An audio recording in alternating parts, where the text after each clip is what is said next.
आज हम प्रतापगढ़ में उपस्थित हैं। आप सभी का रेड न्यूज़ में स्वागत है। आज जैन समाज के प्रखर दीक्षित दाता आचार्य विद्यासागर जी महाराज की समाधि के बाद आज प्रतापगढ़ उत्तर प्रदेश के जैन समाज यहाँ पर पुण्यांजलि अर्पित कर रहा है।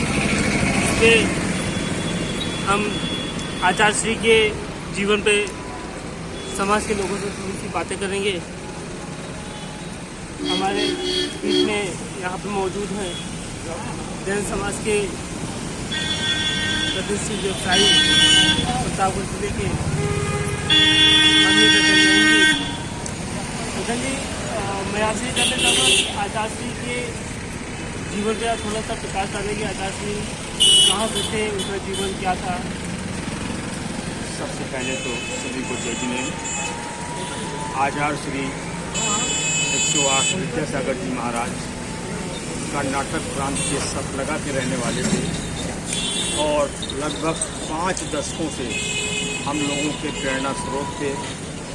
और ये ऐसे संत थे कि जिनके सानिध्य में आने के बाद हृदय में और शरीर में जितनी नकारात्मक शक्तियाँ होती थी सब गायब हो जाया करती थी और सकारात्मक शक्तियों का प्रवेश होता था।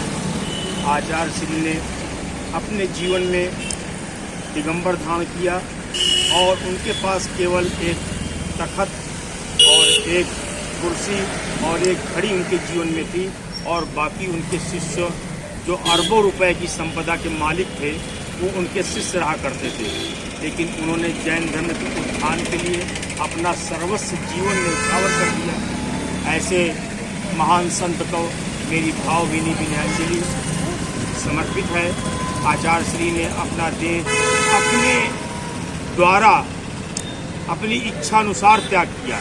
आचार्य श्री ने 18 फरवरी की तीसरे पहर में अपनी इच्छानुसार भीष्म, उस दिन भीष्म अष्टमी थी, जैसा कि सदियों से कहा जाता है कि भीष्म पितामह ने भी अपनी इच्छा मृत्यु के लिए प्रतिज्ञा की थी, वैसे हमारे गुरु ने भी प्रतिज्ञा की थी अपनी इच्छा अनुसार और अपने देह को 18 फरवरी की रात तीसरे पहर में अपने जीवन को त्याग किया।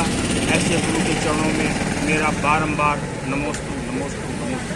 बहुत बहुत धन्यवाद।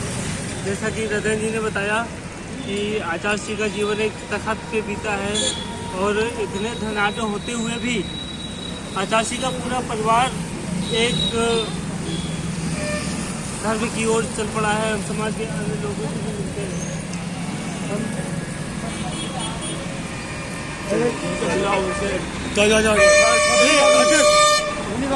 पहुंचो उधर पे नहीं बोल पाएंगे, समाज के हमारे बीच में समाजी प्रखर वक्ता बबली जैन जी हैं। हम इनसे भी जानना चाहेंगे। बबली जी, आचार्य जी के विषय में आप थोड़ा सा प्रकाश डालें हमारे दर्शकों के लिए। आचार्य विद्यासागर जी महाराज जीवन में हमें बहुत कम ऐसे लोग मिलते हैं जिनके निकट जाते ही मस्तिष्क एक ऊर्जा, सकारात्मक ऊर्जा से भर जाता है। ऐसे संतों का आशीर्वाद हमारे लिए बहुत बड़ी पूजा होती है। संत शिरोमणि आचार्य श्री 108 विद्यासागर जी महाराज मैं आचार्य श्री के लिए कुछ कविता कहना चाहती हूँ।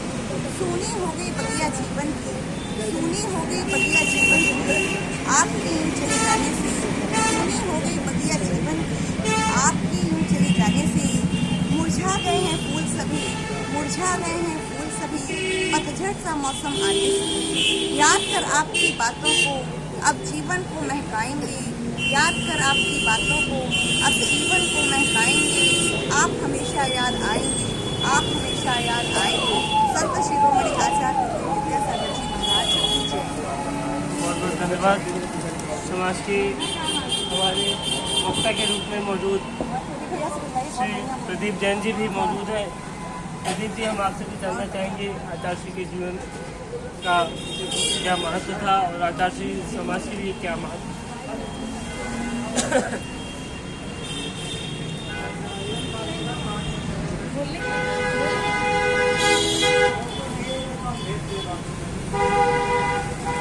समाधि वशिष्ठाचार्य शिरोमणि गुरुवर विद्यासागर जी महाराज, जिनकी विगत दिनों समाधि हुई 18 फरवरी 2024 को, और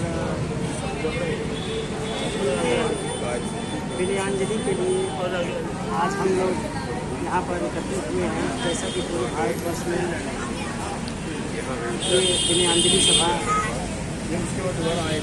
की जा रही है। सभी लोग समर्पित होकर आचार्य श्री को, गुरुवर को श्रद्धांजलि अर्पित कर रहे हैं। श्रद्धांजलि आचार्य गुरुवर विद्यासागर जी महाराज ने संदेशना धारण कर विधिवत धर्मपूर्वक 3 दिन की संदेशना ग्रहण कर समाधि मरण को प्राप्त किया। आचार्य श्री इस समय छत्तीसगढ़ के डोंगरगढ़ में अपने संग सहित विद्यमान थे और चंद्रगिरी पर्वत के प्रांगण में उन्होंने अपनी अंतिम सांस ली और समाधि मरण पूर्वक भव्यता तरीके से प्राप्त किया। बहुत बहुत धन्यवाद प्रदीप जी आपका। जैसा कि समाज के लोगों ने बताया कि आचार्य श्री मध्य प्रदेश के डोंगरगढ़ में स्थित थे, मौजूद थे, और उनका समाधि